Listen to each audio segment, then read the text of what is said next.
I think studying this opponent um, from a distance instead of just fighting and surviving this opponent uh, is very important. Like when things are calm, when they're finally calm, um, I think you're supposed to study this opponent, like read about it, uh, all sorts of stuff. Um, that way, you know how to fight back when you're approached by them.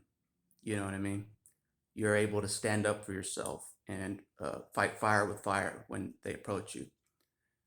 When you're out in public and stuff, because they will approach you, um, especially if they can see that you're an empath and uh, they can just sense. I don't know what it is. They can just sense you were a target of a former narcissist. I'm being serious, and that's why I keep on running into them. Like if I leave one, I run into another one. Like they can see, and then they come near me and start talking, and I'm stupid, and I think it's just a friendly person. It's just a nice person. Nope, it's one of them. It's a one of the narcissists putting on the false front to fool you and to suck you in and entangle you. I've been fooled a lot. I'll admit that. I fully admit that I've been fooled a lot by these entities. I'm very used to them, like, and I'm still dumb enough, and I shouldn't say that about myself, but I don't see the obvious. Like I use my loneliness has been used against me, basically. Like I was befriending anybody, basically, psychopaths, narcissists, sociopaths, just so I was had some friends, despite whatever they were. I just befriended them, and I you pay for that. You pay for befriending these type of individuals, and you gotta realize that. And so, uh, yeah, you gotta learn how to identify them. You really do. Um, Anywhere you go, whether it's the grocery store, uh, the mall, the bar. If you go to the bar, that's a very dangerous hotspot. I wouldn't recommend bars unless you're really strong. Um, I definitely wouldn't recommend churches. uh, I would go to a bar before a church when it comes to being targeted by these things. Um, they're flooding the churches big time, because it feeds their ego. You know what I mean? Like, oh yeah, I'm a supreme in God's sight. I'm a powerful person in this position. You get what I'm saying? It strokes their ego every time. So, um, yeah, but I think studying the opponent from a distance is what you're supposed to do. Uh, if you escape, like I have, um, so I'm probably gonna get some more books and read some more things, uh, to study it a little more. Books that have been recommended by other survivors. Um, so um, yeah, I think when I get the money to get certain books, I'll might get some books, and study this opponent. Um,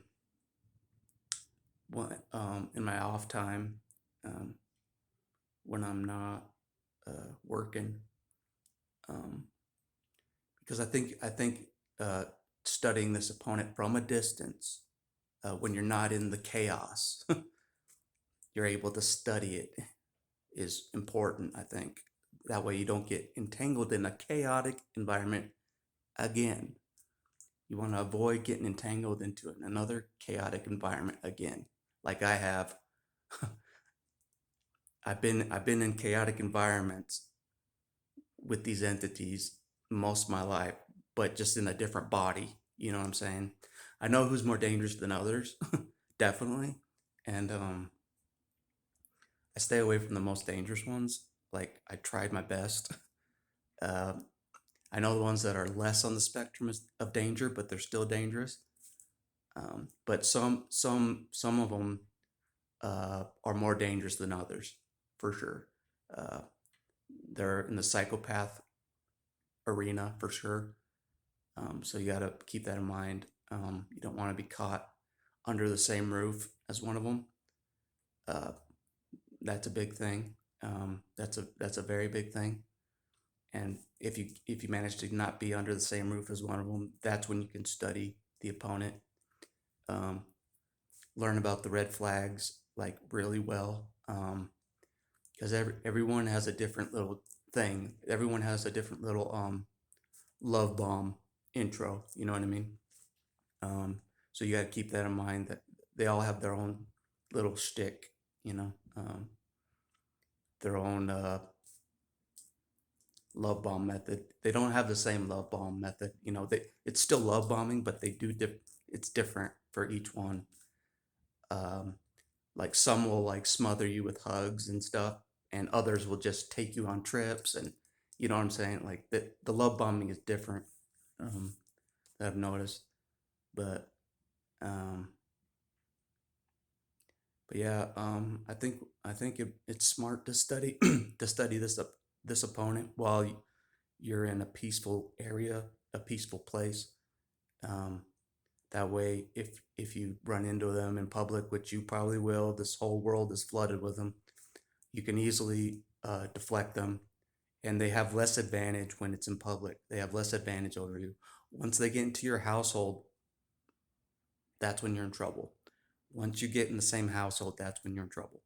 So remember that they have less advantage in the public arena, like out in the open. Um, but once they move in, if you allow them to move in, or if that happens, then that's when you're in real trouble. When you're under the same roof. If you already know that, though, I know you already know that. um, anyways, that's all I want to say. Is I think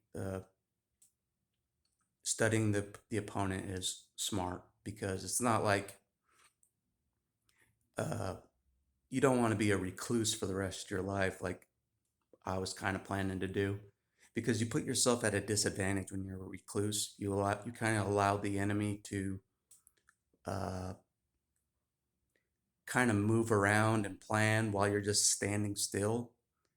Uh, I think being out in the open on more of an offensive all the time, you have more of a chance of them not surrounding you. You know what I mean? Because whenever you stand still, even if they don't know your location, if somehow they find your location, they can, you know, coordinate. You know what I'm saying? So keep that in mind. They could, because gang stalking happens. I've seen it, and I've not really big time in my life, but I've seen it with other survivors that gang stalking can happen. So that's kind of why my living address is unknown for that reason. I don't want them to surround me, type of a thing.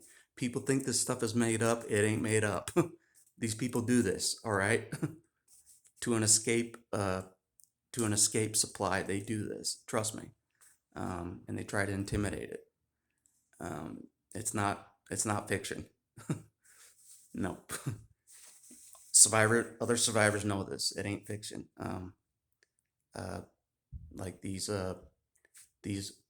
it's what these people live for. You know, is the obsession of finding you. The flying monkeys will be sent at you, and the minions will be sent at you. You know, all sorts of things. You know, to try to intimidate you and put you in fear and that kind of thing. But as if they didn't put enough fear in you enough at close quarters. You know what I'm saying? Anyways, um, yeah, I think studying this opponent is smart from a peaceful standpoint, and things have been a little more peaceful in where I'm at.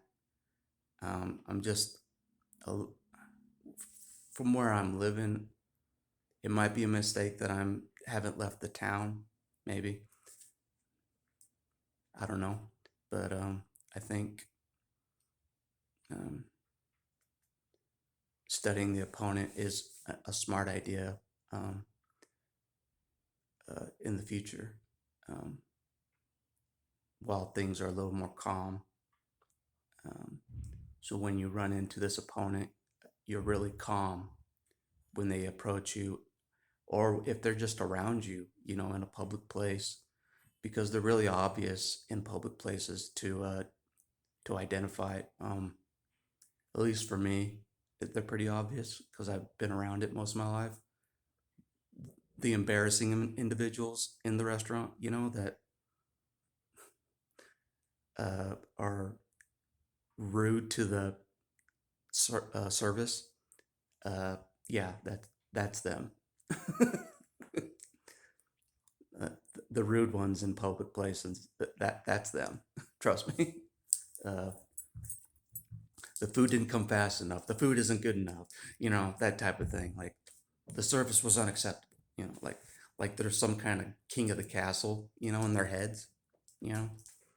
Anyways, I've been around that my whole life, so I got to learn not to like copy their behaviors. And that's another thing I need to work on, is not copy their mentality, because that's all I've seen is their mentality. That's it.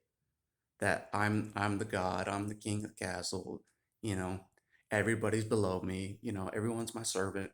That kind of mentality. That's all I've seen, for the most part. Uh, and so my brain like started thinking that's the way things are. That's the acceptable thing. That's how people are supposed to be. That's what my brain normalized it. But anyways, enough about that. Uh, yeah, they don't really deserve to be mentioned anymore. They're not real anyways. They're just facades going around. Um, as sad as that is to say, it's true. Um, just going from one victim to the next, destroying one victim at a time. That's what they're doing constantly. Um, but anyways, that's all I want to say. I just think it's smart to not have this peaceful period go to waste.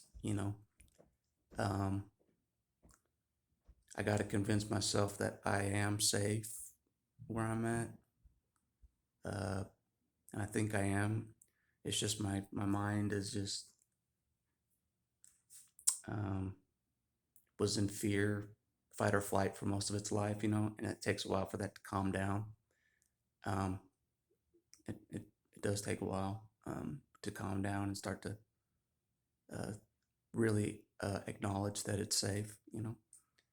Um, but yeah, that's all I wanted to say is studying the opponent uh, by reading about them, I think would be helpful. That's what I'm going to do. I'm going to start reading more material um, about them, um,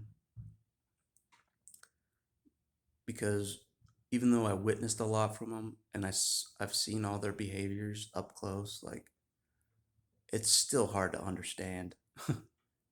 It's a mind-boggling thing. It's Their behavior is mind-boggling. It is. I know it better than most. They just confused me most of my life. It's just like in my mind, I'm like, this is not normal. This is not normal. In my head, I'm like, these people aren't normal. This can't be normal. So, anyways, that's all I wanted to say. Later.